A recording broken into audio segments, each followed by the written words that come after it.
So we are today in our fourth lesson of the class that's entitled 1, 2, 3, 4. Let's get ready for 5, 7, 8, 4, which is our Jewish year. And today is the concluding session.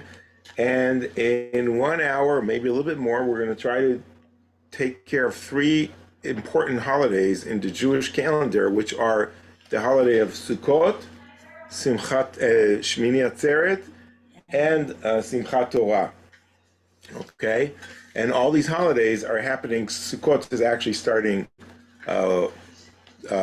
Friday night, and the holiday of Shmini Atzeret is next Saturday, and Simchat Torah is next Saturday night and Sunday.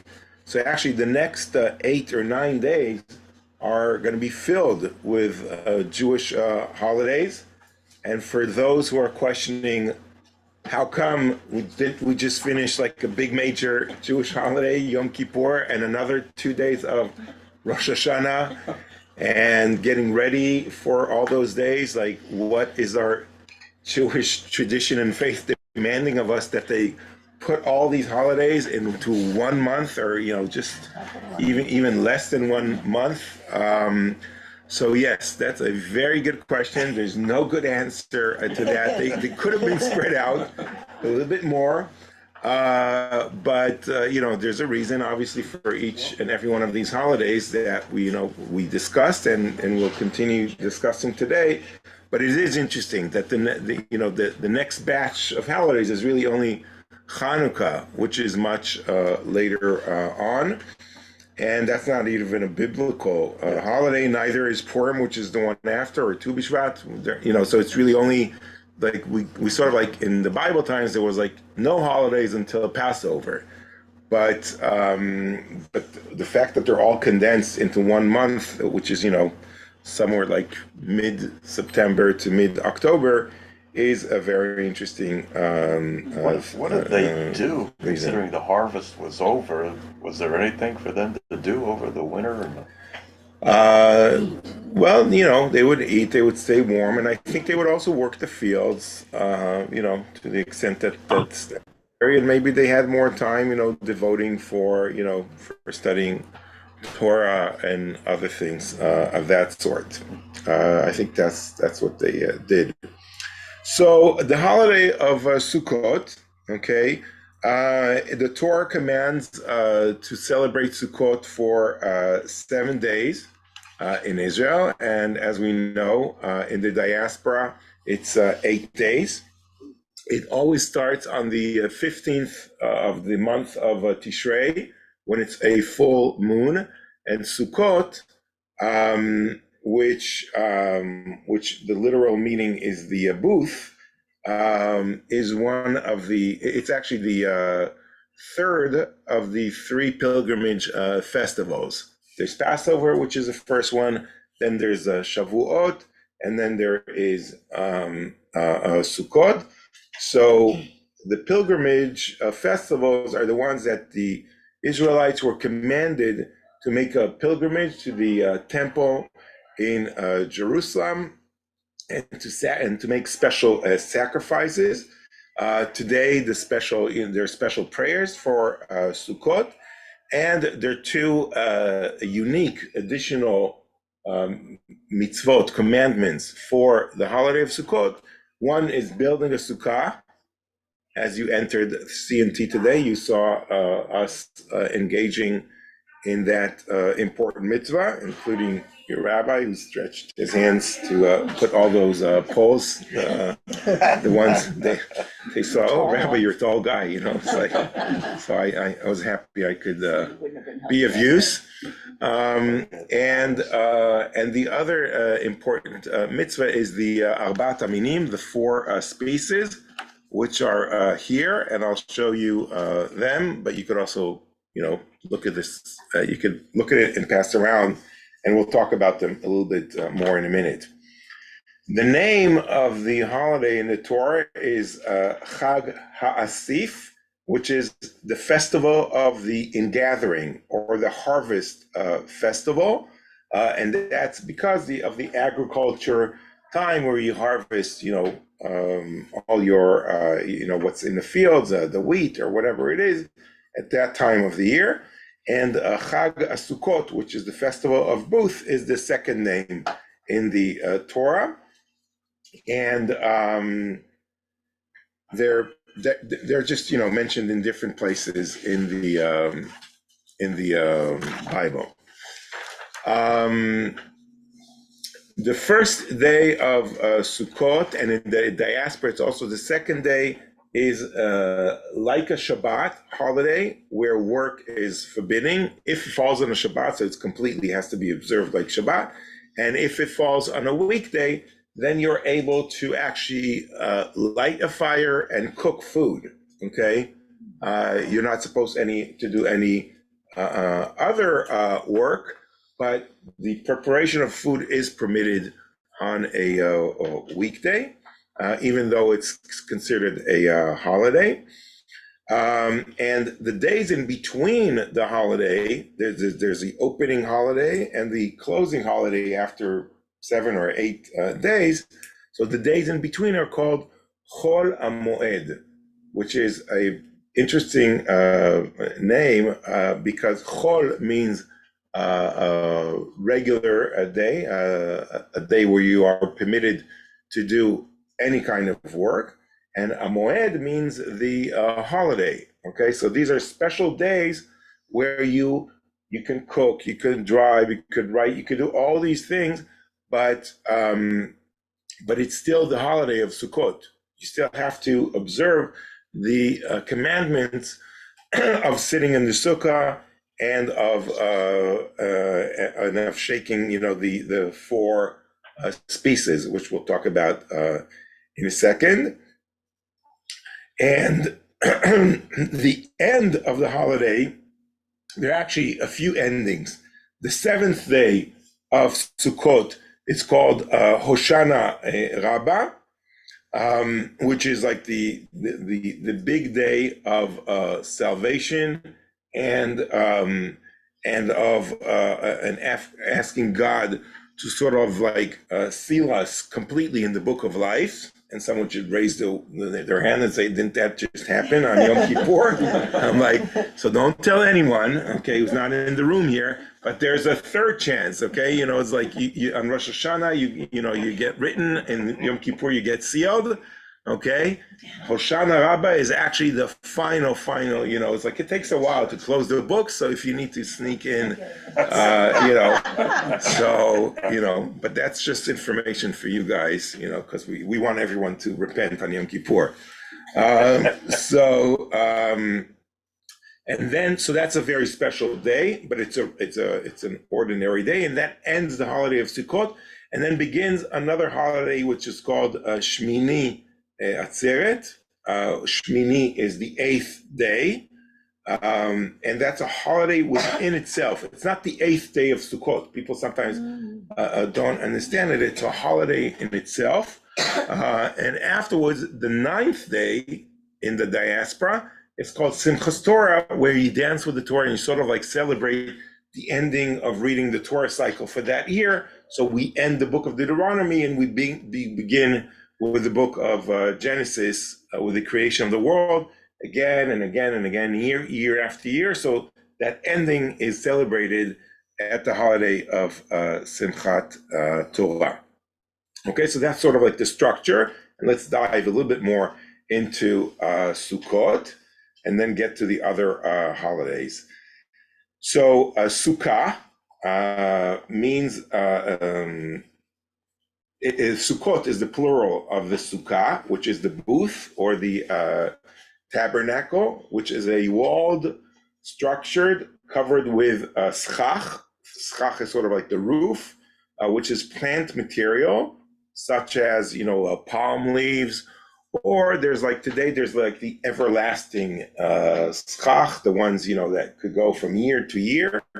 And as long as it doesn't look like it's rotten, it could be used. Okay, so they have these new patents in the Jewish world even of how to, because it's supposed to be fresh, but if it looks like fresh and it doesn't look like it's rotten, so it qualifies as well. But it can't be synthetic. It has to be plant material. Okay, and therefore there is the chance, sometimes it could go bad if you don't store it in the right way, if it's in the sun the whole time, so it could go bad, and then you do have to replace it afterwards. And that also probably brings me to another important thing. If you keep it the whole year like that, it's not kosher for the following year. You have to sort of like rebuild it, okay? Or at least take off the schach and rebuild it either with new schach, or sometimes if it's in very good condition, you can take it off and put it back symbolically, but you have to do something that shows that you did an effort for that year to build the sukkah, because it's a mitzvah to build the sukkah every year. So you can't rely on the sukkah that's there from last year. So why do we build the Sukkot? There's a very big argument in the Talmud about that, but there's a very clear commandment that God says in the book of I think it's Leviticus, in the Sukkot, in the booth, you shall dwell 7 days. Okay, because in the Sukkot, the people of Israel sat when I took them out of Egypt. Okay, so God commands us, we need to do it for generations to come, symbolizing the Sukkot that we were sitting in when we came out of Egypt. However, what does the word Sukkot means? Okay, so some interpretations say it's actually the booth that the people of Israel would travel from place to place, and they would have these booths. It's a very possible answer, but it seems like they were using tents more than booth. So there's an argument in the Talmud. It was like, could that really be? And the opinions that say that it wasn't actually booth, and they say it was tents, they say Sukkot is actually a name of the place where, if you remember somewhere, I don't remember where exactly in the Bible, it says that, they traveled from one place to another and from one place to another. So one of the first places they went to is Sukkot, okay? And the name of the place is Sukkot. And actually that name also mentioned in the Bible when Jacob, came back from being away with Lavan in Aram. And when he came back, he lived in that area as well of Sukkot. So there's actually a name like that. So it's not clear if that's the name or not. But that's another answer, that it's actually a name of a place. The other thing is Rabbi Akiva actually says, these are the Sukkot that God sort of like protected the people of Israel in the desert from all, from the sun and the snakes and, the horrors of the desert that could, that kill you. God sort of like protected the people of Israel with like a virtual sukkah. Okay, so he's going more into like the mystical explanation, and he says, as a memorial, remembering that's why we sit in the Sukkot. So there are these three different interesting explanations of what Sukkot means, and so all of them are okay and can qualify. Dwelling in the Sukkah is really the most important mitzvah that's related to the Sukkah. And we're supposed to sit there every meal that we have, and there's a special blessing, leishev b'sukkah, to dwell in the Sukkah. We're supposed to sleep there, okay? I always try to sleep at least once in the Sukkah, and then after my kids fall asleep, I go back to bed, and in the morning I come and pretend I was with them the whole night. And then you're supposed to study in the Sukkah. You're basically supposed to leave your permanent home, okay, and make the Sukkah your permanent home for those 7 days. And that really is to symbolize the fragility of human beings, and also that, we think we live in a protected home and it's all ours, etc. It's sort of like God is calling us, go out to nature and experience life in the nature, and also understand, the fragility of human beings, and also to enjoy nature, and to also understand, it's like what we think is it's ours, and that we own things. It's all very, very relative in that sense. So the sukkah has to be constructed in a very specific way, and the walls can be freestanding. They need to either have 4 walls, that's the best, but there could be a minimum of 2.5 walls. So sometimes you'd see a sukkah, okay, it could be 1 real wall standing, and then you would have another one and another half. So that could be enough walls as well. And especially, in Jerusalem, there are porches. There's there's all these. Not everyone has the land to build a sukkah. You need to use your porch, so you need to use the wall of the house as one of the walls. So that counts.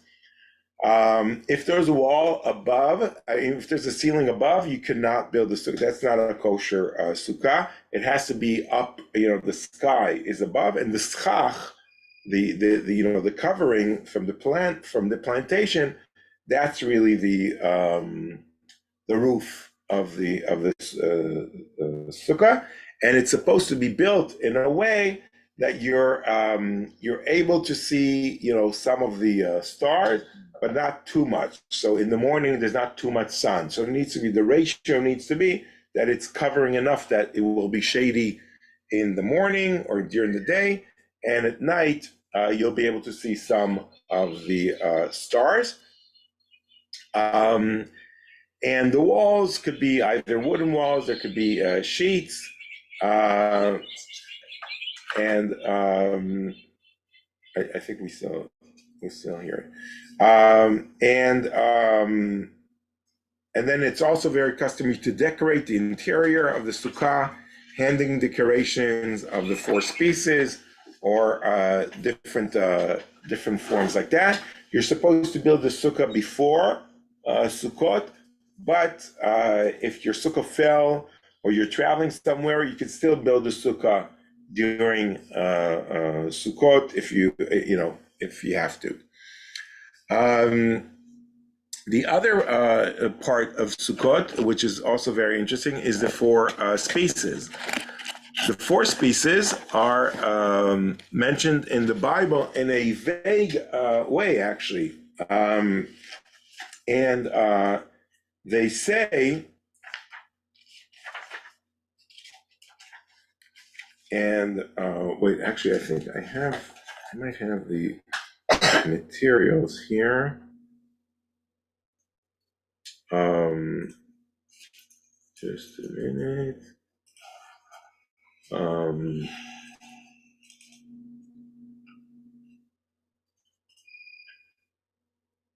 No, that wasn't the thing. Okay. So,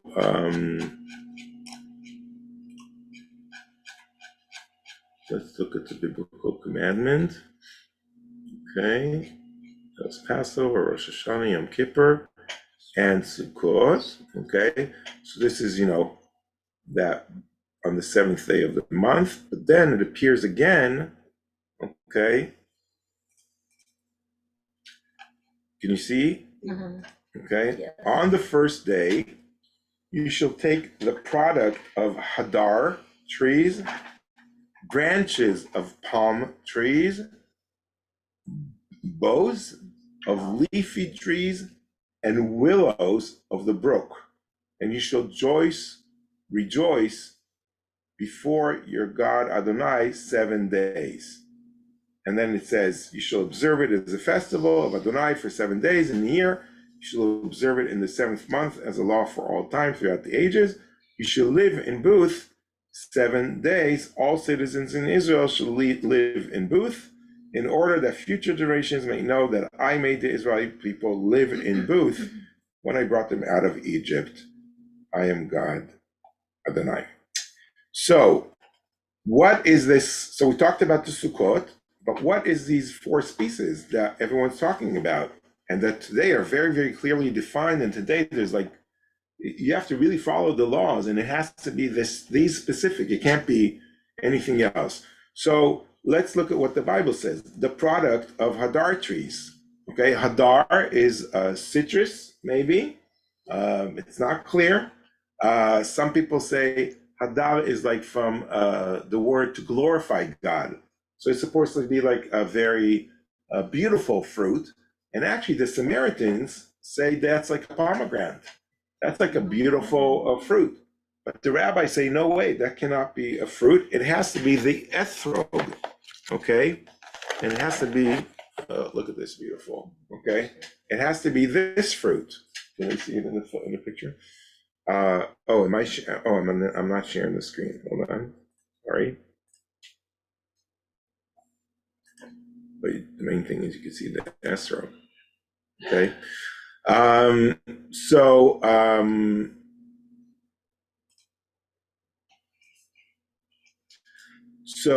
this is the product of the hadar, but notice the Torah does not say the esrog, okay? Could be an orange. I don't know. I don't think they had oranges back then in Israel. The other part is the branches of palm trees. The branches of palm trees, I would say, are the actual big branches, right? And yeah, so the Torah also here is very, very vague and not clear. And while it talks about branches, here we have one branch. So it's not branches, which is also interesting. I have to be very careful because I don't want to disqualify this. The way it came here. Okay, so this is the lulav, okay, and it's from a palm tree, and it has to be straight all the way here. It's not really supposed to be bent here, but I guess, you know, when Amazon shipped it, they didn't pack it, you know, the way they need to. And like this was like, I guess, supposed to protect this part, okay, kind of like fell off, but it's still okay. So this is the branch of the palm tree, the lulav, but again, the Torah is not very specific. Then the anaf etz avot, the boughs of leafy trees, okay, is also a very big debate. It doesn't say which tree it is. It really does not. But the rabbis conclude that it has to be the hadas. And how many hadassim are supposed to be out there? Okay, they don't say. But they conclude that it has to be 3. How do they conclude that it has to be 3? They conclude it because it says, because this anaf is singular. Okay, so it can't be 3. It needs to be 1. But they said, no. Here it says Arvei Nachal, which in English, it's the willows of the brook. It's the willow tree that grows by the river, not by the stream river, not just any willow. There are different kind of willows, okay? So it has to be this kind of willow, and this is in plural. And the Torah is very clear that there are 2 here. So if the Torah says that there are 2 here, there must be 2 here as well. Why? Because there must be more than 2 because this one's more important than this one. Why is this one more important than this one? Okay, the Torah doesn't say that this one, but the rabbis deduct why? Because it's mentioned first. Because it's mentioned first, right? But also there's a very famous midrash, a very beautiful passage that this has good smell. Okay, this does have a very good smell, and this has no smell. Okay, and by the way, the midrash, the passage goes on in saying, okay, that the lulav, okay, has very good taste. don't try to taste this one, but what tastes very good from this tree are the dates, right? Okay, the palm hearts, okay, that's more modern, I think. You know, I don't think people used to eat that back then, but maybe they did. No, I say, actually, maybe you're right. Okay, so the dates have a very good taste, but they don't smell. Okay, the hadass has a very good smell. Okay, and this has no smell and no taste. So it's like down the chain, okay, of like importance. And what has very good taste and a good smell? That's the etrog, because it really does smell really, really very good. And it tastes very good if you add a lot of sugar and make real jam. But it is edible, right? It is edible. It's not that it's not edible. Don't try to eat it. Now, don't eat it before Sukkot, because it's gonna, you can't take a slice of it, okay? Because then it's pasul, then it's like disqualified. Okay, you have to be very careful. This is why all these things come packed up, you know, in a very careful way. It was shipped all the way from Monsey, New York, to our synagogue today. And then you have to put them all together, like in this picture, okay? You put them here. I think that also the flyer that I circled around, is it still going around? Okay, it shows the way they're all bound together, and you have to put it in a very specific way. You have here the koishelach, which is in Yiddish, I don't know what it means, but it means like the holder, okay? So you put the lulav here in the middle like this, okay?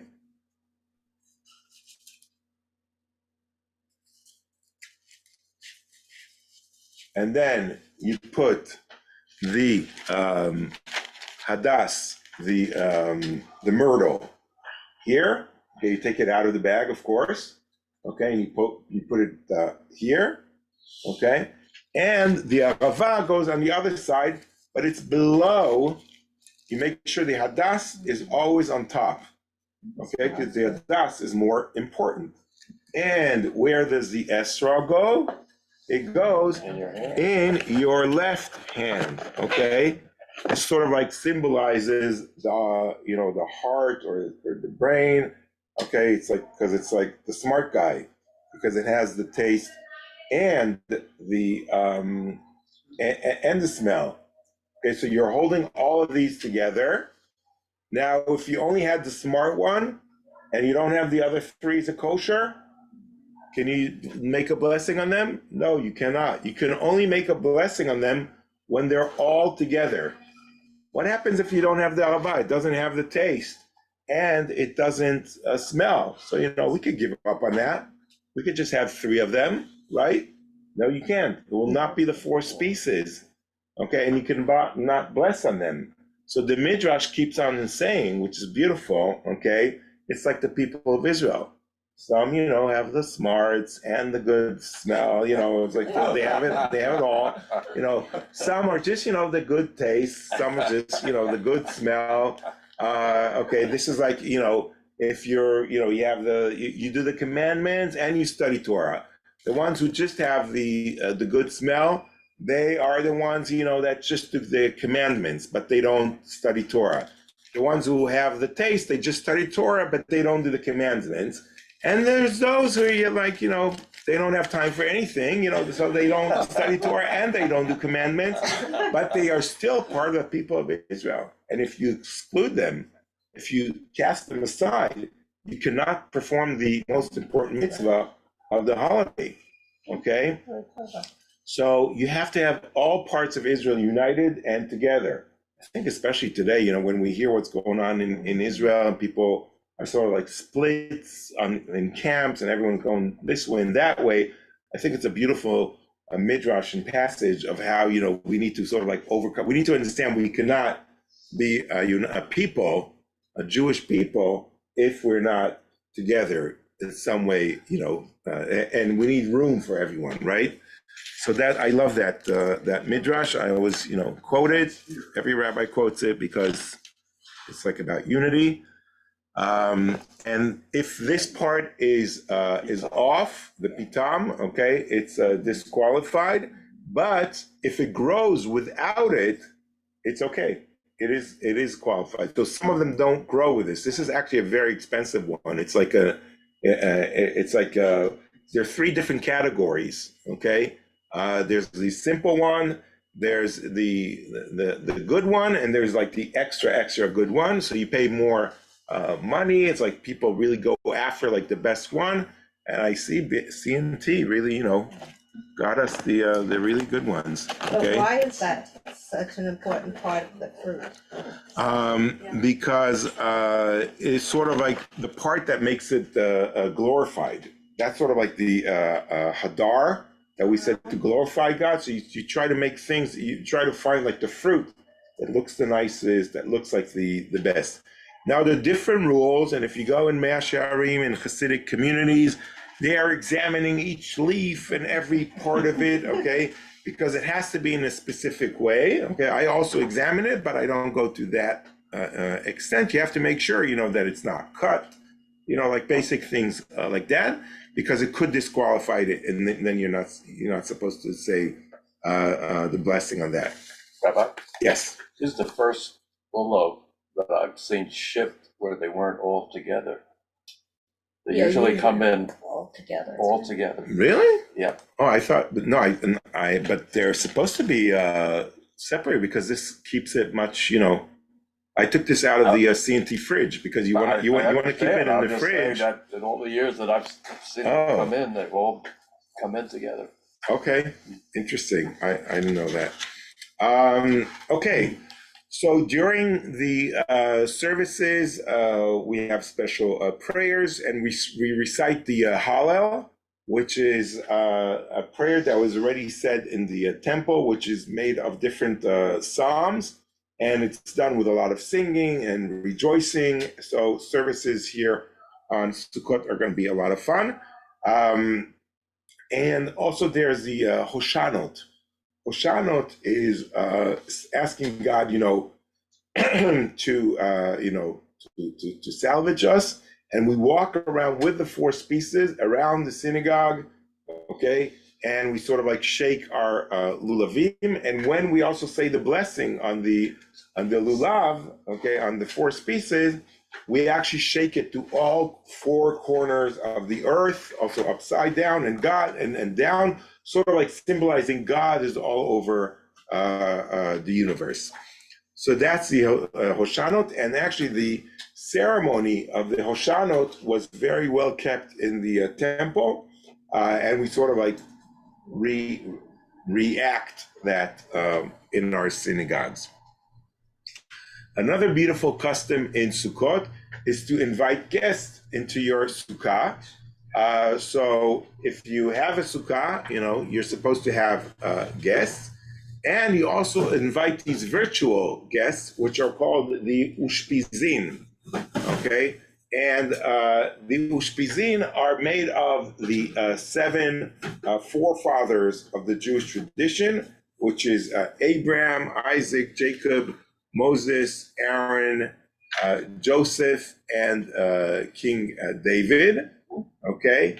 And in more liberal communities that are egalitarian, they also added seven women, which is Sarah, Miriam, Devorah, Hannah, Abigail, Huldah the prophet, and Esther, and that's a beautiful custom to also have the women being part of the sukkah, because there's a big debate in the Talmud. Are women obligated to sit in the sukkah in the times where women were, their main thing was really to attend to children and coming to the sukkah? The sukkahs were very, very small. There was not room. It's not like big sukkahs like we have today. The sukkah might be able to fit one or two or three, 4 people. So the Talmud says it's preferable that men sit in the sukkah and not the woman. But in our tradition, conservative movement, that we're egalitarian, both men and women are obligated to sit in the sukkah. Yes. And I just noticed downstairs that there were all women building the sukkah. Right. But even today, it's a little bit. It's interesting that in Orthodox sukkah, if they're very small, or if, let's say, you can build a sukkah, let's say part of it is not under the roof, and part of it is under the built roof. So the part that's not kosher in Orthodox families, the women will sit in that part, and the men will sit in the kosher part. It's like, okay, that's a custom. So the women have to cook. No, but even if they sit in the sukkah, they would not, sit in the kosher part. So that's a little bit Was it encouraged then for young children and teens and so on, families doing it, or is this just men? Because I've always done families. I mean. Yeah, well, everyone needs to sit outside if it's possible, but if there's only room, so they would prefer the men. So you have to, even in the Orthodox world, you have to build a sukkah that's large enough to contain everyone. So we talked about Chol Hamoed, which is a very interesting, combination of holiday combined with a regular day. And actually, there's a lot of traditions not to work on Chol Hamoed. That's why, for example, we're not going to have our class next week because it is, the Sukkot holiday. And we're actually going to start our class afterwards, I think in October 25th, where we're going to start with our new class. That's a different issue. During Sukkot, another very interesting custom is to read the book of Ecclesiastes, which is read in the synagogue on the Shabbat that's during Sukkot. And the book, which traditionally is ascribed to be written by King Solomon, it sort of like talks about, the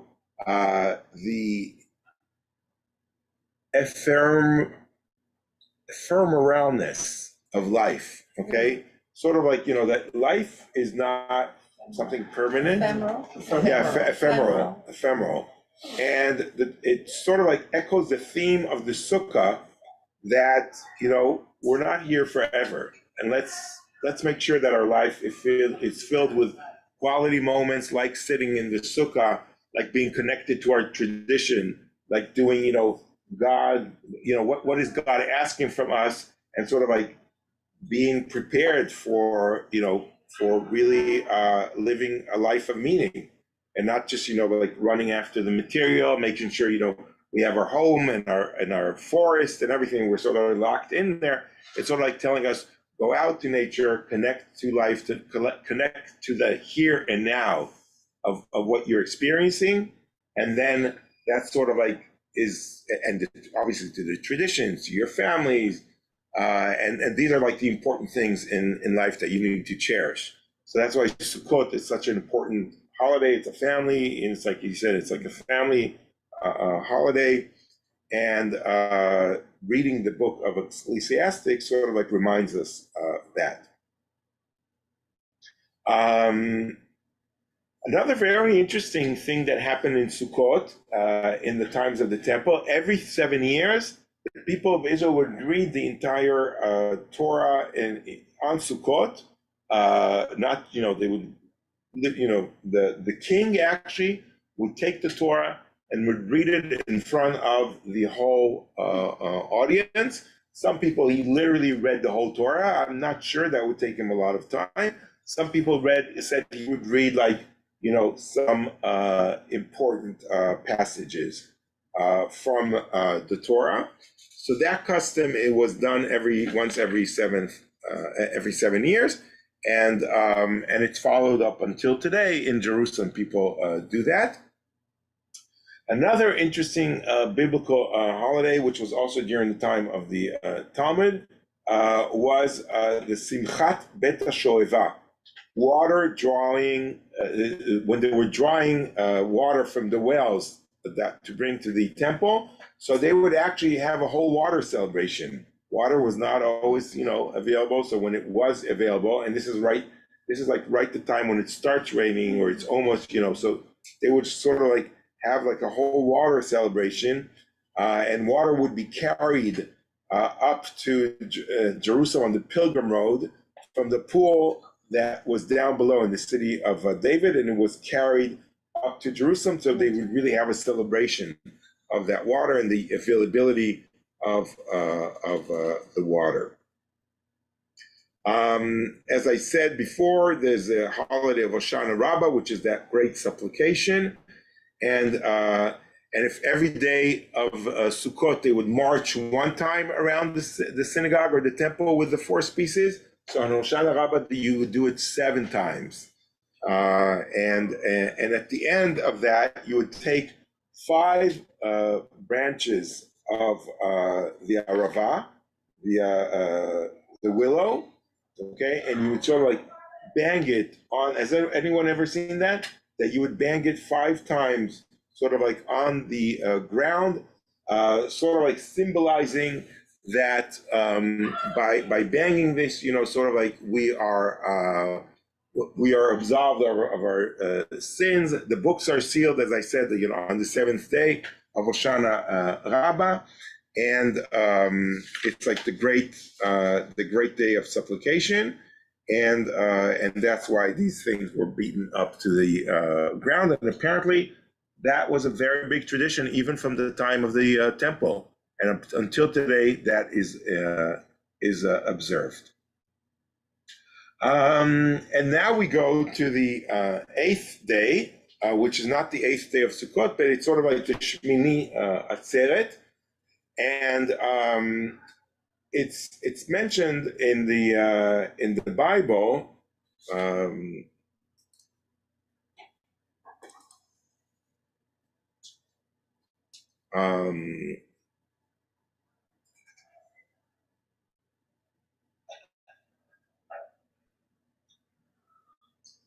On the 8th day of Sukkot, you shall hold a solemn gathering. You shall not work at your occupations. Okay, so again, this is like a special holiday, Shmini Atzeret, and it's not very clear what does the word Atzeret means. Okay, here it says you shall hold a solemn gathering. Okay, so the word Atzeret comes from the word, it could be from Atzor, which is like a stop, okay, like there's a stop sign, so in Hebrew it's called like Atzor, okay, a sign, and it means it sort of like stops the celebration of the 7 days of Sukkot, and now starts a new day of celebration. But it could also mean sort of like to keep in, and it's sort of like a closing festival, which I will touch on a little bit later. But it's like the closing festival of all the holidays. Because if we said the 3 pilgrims start in Passover, and then Shavuot, and then Sukkot, so Shmini Atzeret closes all these holidays, okay, closes the year cycle, and it's always mentioned in relations to Sukkot, and you don't, on that 8th day, you do not shake the 4 species, you do not sit in the sukkah.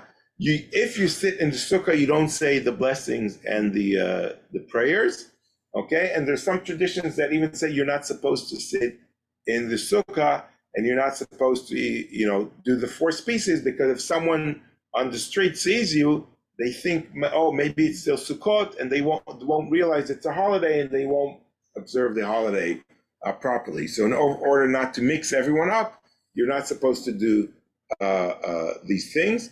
It's a holiday in its own right. And you also recite the Shechianu, because it's not part of Sukkot. There is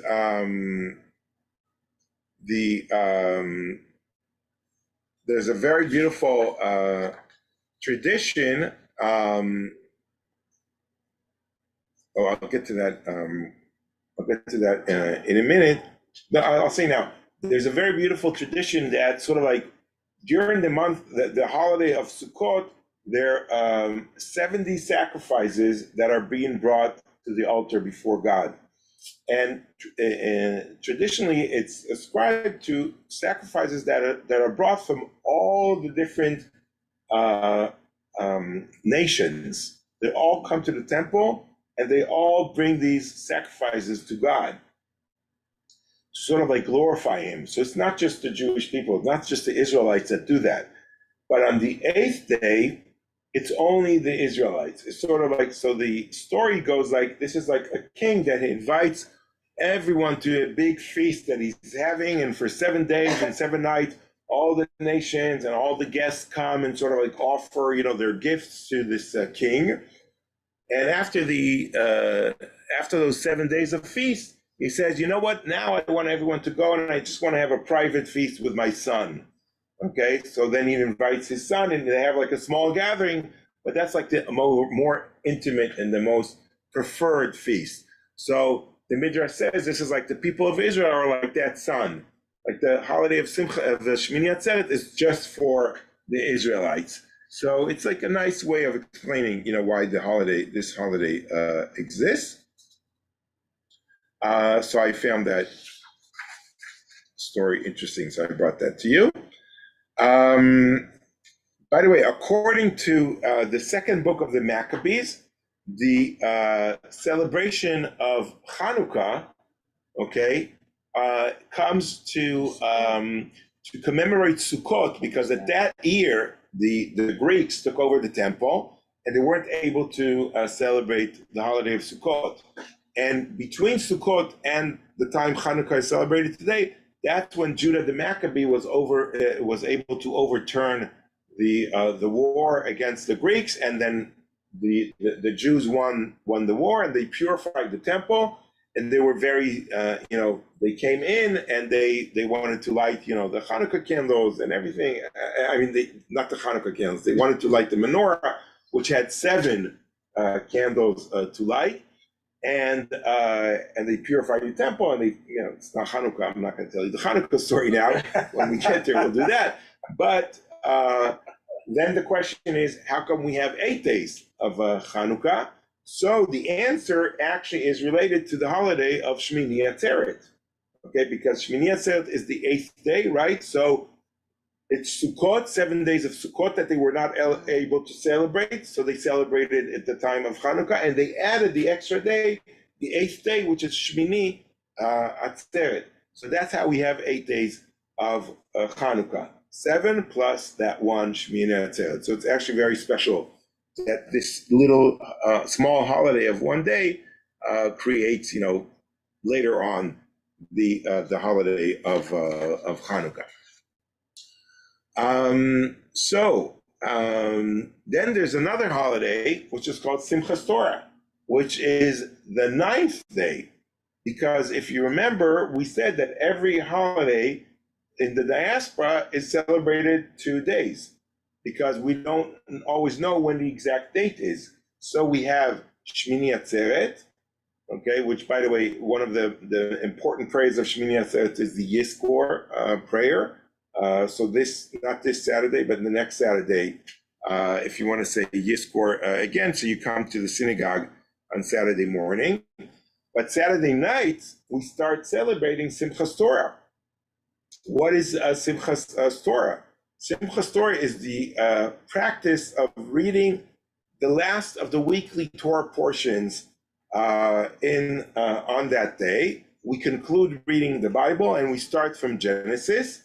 If we remember, so there are 54 Torah portions, because there are 54 Shabbats throughout the year. So every Shabbat has its own Torah portion. more or less. And the last Torah portion is read on Simchat Torah, and it's like a big celebration because we conclude the Torah and we immediately want to start reading from Genesis. So we show God, we're not neglecting, we didn't finish in that we're done, okay? We're never going to read the Torah again. So we start reading Genesis right away, so everyone knows the Torah goes like in a cycle. Did God also start the prayer for rain? What? We start the prayer for Yeah. So there are a few things that happen on Simchat Torah, and one of them is actually the prayer for the rain. I think that starts on Shmini Atzeret, no? Yes. Yeah, that starts on the 8th day, and that symbolized sort of like, while we're at the temple celebrating, we don't want the rain to come, because when we're going back to to our fields and to our homes, we don't want to go in muddy roads. Okay, so we sort of like pray for the rain to come only later on. So we start praying for the rain on Shmini Atzeret as we're about to leave the temple, and we're saying to God, wait, but don't start now, okay? Start a few days after we get back home. So that's why sort of like there's like different intervals, and where we ask for the rain to come down. I don't know if it always happens that way, but I'm sure God is fascinated by us trying to control him and the weather, but sometimes it works.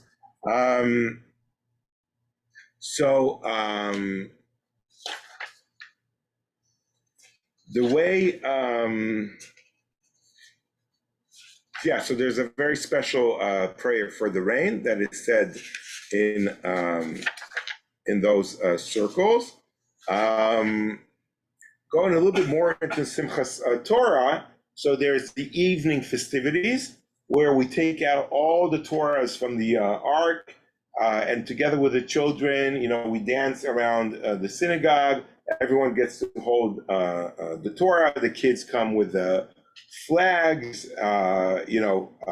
This year at CNT, we're going to do the celebration on Sunday morning with the kids, and the evening is going to be dedicated more for the adults. It's going to be with pizza and alcohol and fun. And you're going to ask, why alcohol and dancing with the Torah? So actually, that's a very big tradition that you're supposed to like really rejoice with the Torah.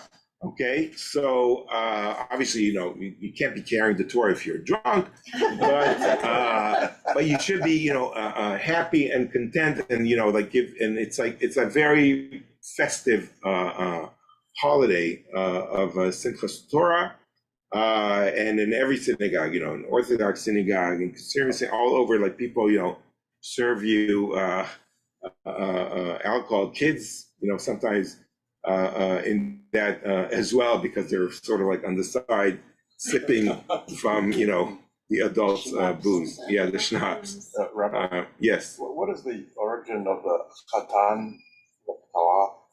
Right.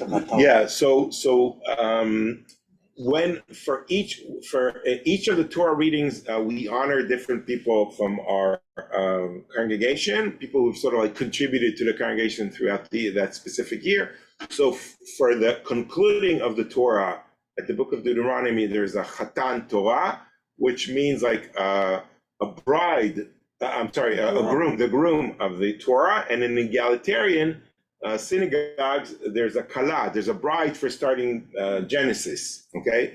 In Orthodox synagogues, they don't, so they have a groom and a groom, okay? But not, it's not a gender issue, it's just because it's only men that are called to the Torah, right? Yeah, these days you have to clarify these things, yes? When do we change back the coverage of the Torah? After Simchat Torah. Okay, and actually, it's very interesting because apparently the word chatan is not right. It's probably supposed to be chatam Torah. What does chatam means? It means the end, the person ending the Torah. So that was the original word, and probably they didn't get it right, okay? So, and they also said, oh, but we also want to have someone to start Bereshit. So they said it's more, let's say groom. But it was really, the original wording was really the person ending the Torah. But then they said, how can we honor more people in the synagogue and get more, when you honor someone, so you get a contribution also. Okay, so, Jews are always smart. They want to get more contributions. Let's honor more people by giving them, this big honor. And actually, I don't know what the custom here, but if you are honored with that, so not only you bring a nice contribution, you also sponsor the Kiddush, like a very nice big Kiddush for the whole synagogue. With all the good stuff. In the morning service, so in the evening also, the only time that the Torah is read in the evening is sometimes some synagogues have the tradition of reading from the Torah in the evening on Simchas Torah, although you're not supposed to read from the Torah. On Simchas Torah, you do read in the evening, but usually in the morning, all Torahs are taken out again, and the dancing happens again, like in the evening. But now everyone gets an aliyah. Everyone has to have an aliyah, sort of like showing that we're all, love the Torah and we all want to be close to the Torah. So everyone gets an aliyah, and they're like groups that go up to the Torah. And that's a very nice custom as well, which goes along with the dancing, etc. There's also a beautiful custom of calling all the children for the special aliyah. There's like a big talit spread over, and all the children are under the talit, and they get us like a special blessing from the rabbi and a special aliyah for the children. They also get a gift or something like that, so that they also love the Torah and sort of love coming to the synagogue for that as well. In terms of like the whole issue of celebrating and dancing with the Torah, there was a debate among the rabbis, like, is this a proper thing, like to dance in the synagogue or to rejoice or to eat or drink and all these. So there was like the more strict rabbi said, no, you're not supposed to do it. But over time, this is sort of like maybe one time where sort of like the practice of the people sort of like overrided the decision of the rabbis, and people loved the Torah so much, and they wanted to dance with the Torah and drink and be happy. And I think also all these like the strict restrictions of Sukkot and the high holidays and the Rosh Hashanah and Yom Kippur, this was like time to like let loose. Okay, so the people actually are the ones that are created the holidays, and the rabbis sort of like went along at the end, and they said, I'll quote one rabbi, for example, who said, our habit is to dance on that day. Even many of the elders, when they make eulogies of the Torah, and this is permitted because it glorifies the Torah. So it's very, it says that we're completing the Torah, and we make a great feast and ample delicacies on the day of Simchas Torah to honor the Torah completion. So it became at the end, backed up by the rabbi as well.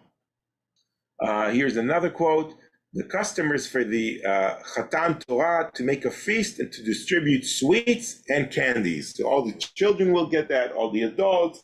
And so all those customs are very ancient already. They're documented in the 9th century in Europe and moving forward in other countries as well. And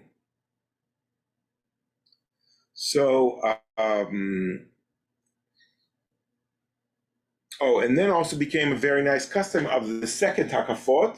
Okay, in Israel, Simchas Torah is only observed one day, so it's Shmini Atzeret together with Simchat Torah. Outside of Israel, of course, it's 2 days, so Shmini Atzeret is one day, and the other one is Simchas Torah.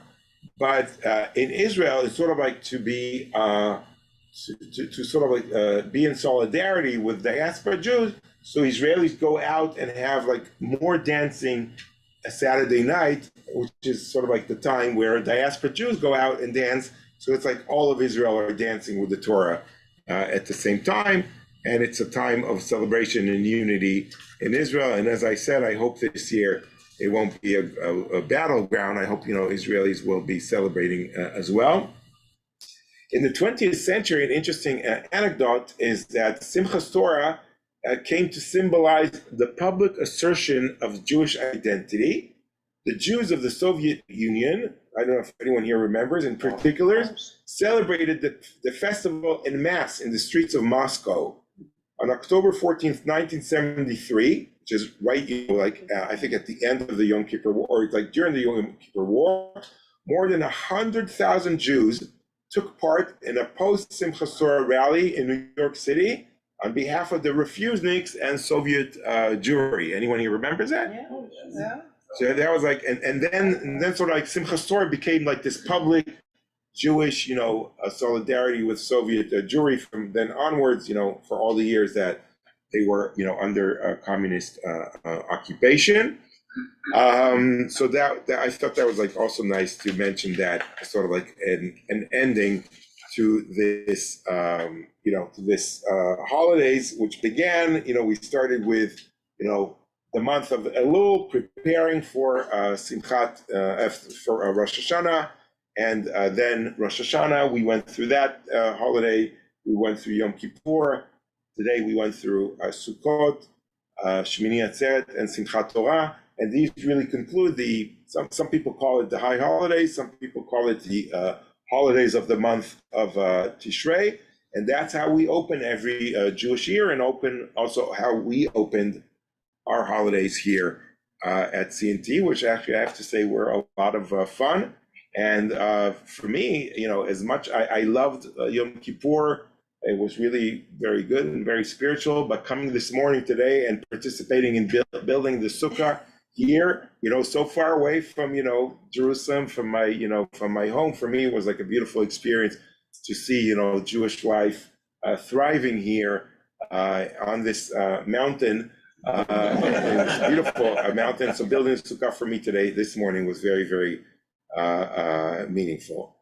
Okay, so that really concludes our sessions. And if there are any questions or comments people want to ask, please do so at this time.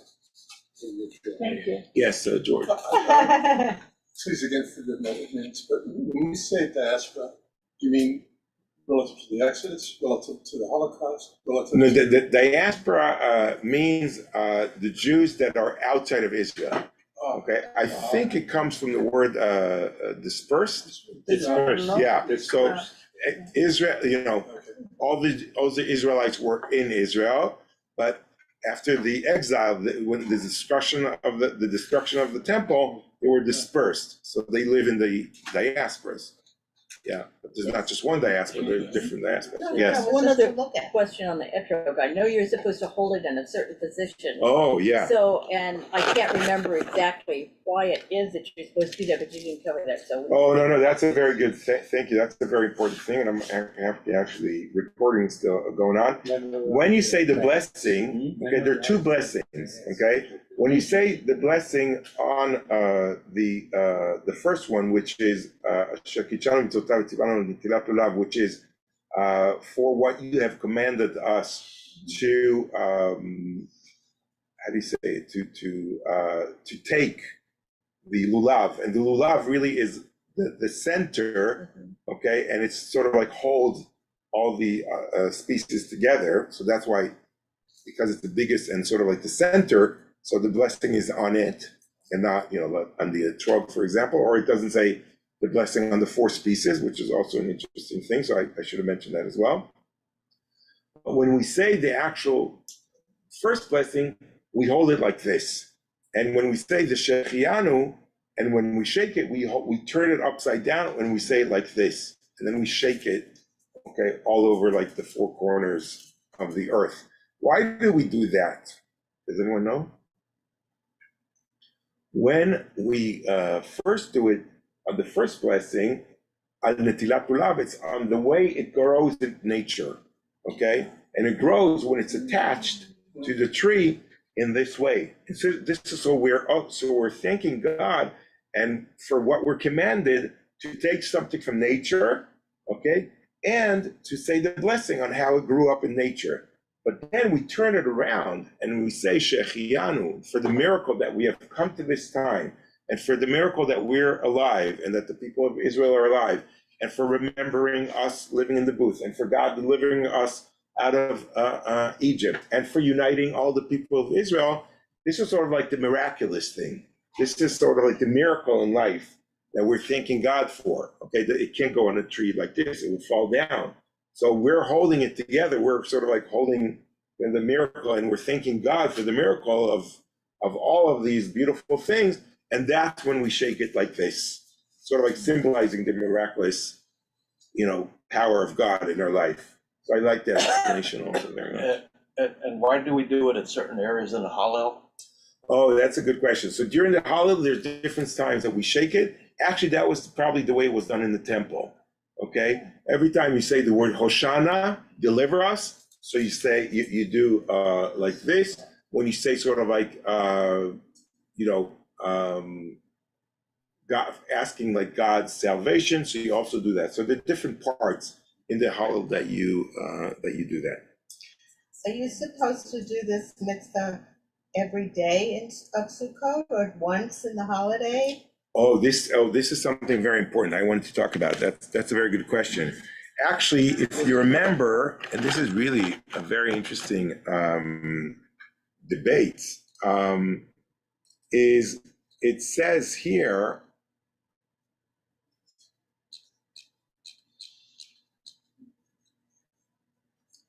on the first day, you shall take the product of the hadar trees. So basically, the Bible commands you only the first day to do the lulav. However, the rabbi said it's 7 days. Okay, so let's do it also the other 6 days, and then they debate: are the other 6 days commanded by the Torah, or it's just the rabbis commanded? And there are different opinions. And it's apparently the most common thing to say is like, if you did it the first day, you fulfilled the main mitzvah, and the other days are like, extra bonus. But what happens when it's on a Shabbat? Okay, on Shabbat, okay, in the temple they used to do it, and also after the temple was destructive, Rabbi Yochanan ben Zakkai said, okay, yes, we still need to do that. Why? Because it says on the first day. So even if Shabbat occurs on the first day, you have to do it. But because of different traditions, we don't do it anymore. And there's a big debate: are we doing the right thing or not? There's some rabbis that said that we have to go back to doing it on Shabbat, even because it's the first day. This year we're going to have that dilemma, and we're actually not going to do it. We're only going to do it on the second day, which is Sunday. That's when we're going to do it, because we don't do it on Shabbat. So that debate actually goes on until today. In the diaspora, it's actually a little bit easier because both days are considered holiday. Okay, so it's okay that we're doing it on the second day, because maybe the second day is considered the first day. In Israel, it's more problematic, and that's why some rabbis in Israel said, in Israel, we must do it on Shabbat, but again, they don't all follow the same thing, so there's like a big debate about that. Question about Shabbat. Why can you not do it on Shabbat? Because you're not supposed to carry it on Shabbat. But what if it would be in the synagogue? Right, so that's what, but then they say, but traditionally we've never done it, so we can't, we shouldn't change it. Because this is sort of like what happened, like over 2,000 years of being in exile, a lot of these traditions have been forgotten. And a lot of these rabbis feel like we don't have the authority to renew that. Maybe we need to have the Sanhedrin come back, and only then will we have the power to do it. But some rabbis say, wait, but the Torah says we have to do it on the first day. So that big debate goes on and on the whole time. So is that the same thing like the shofar? You don't blow it on Yes, Shabbat because exactly. you're carrying it. Exactly. We talked about exactly the same thing on Rosh Hashanah as well. And some rabbis say you have to do it on Shabbat as well, or else you might not be doing it according to the mitzvah of the Bible. And also here, it's problematic that we're not doing it on Shabbat, because we might be missing the actual day that's the first day. So, I don't have the rabbinic courage either to say that I will do that, on my own, because I'm going to go against all the rabbis in the world. They might stoning me with the trogim. There was this very famous king that made these bad decrees on the Jewish people during the time of the temple, and when he came sort of like to celebrate, and he was supposed to read from the Torah and everything. They all threw the estrog at him. He had to run back away to his palace because the Jews were not happy with him.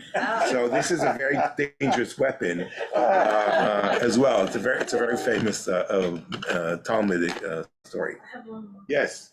Do you light candles for Shmini Atzeret? Do you light candles for Sukkot? Yeah, you're supposed to light candles if it's Shabbat. If it's Shabbat, so you light the candles, obviously before.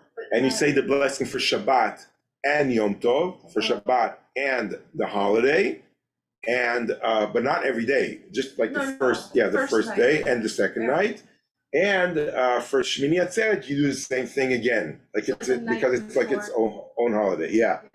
So you do it like, and because it's Saturday night, and you're supposed to like move fire to fire, so you light the Yisker candle that's on like 25 hours, and then you extract the fire from that burning candle to light the second day candles. You don't like turn on the match.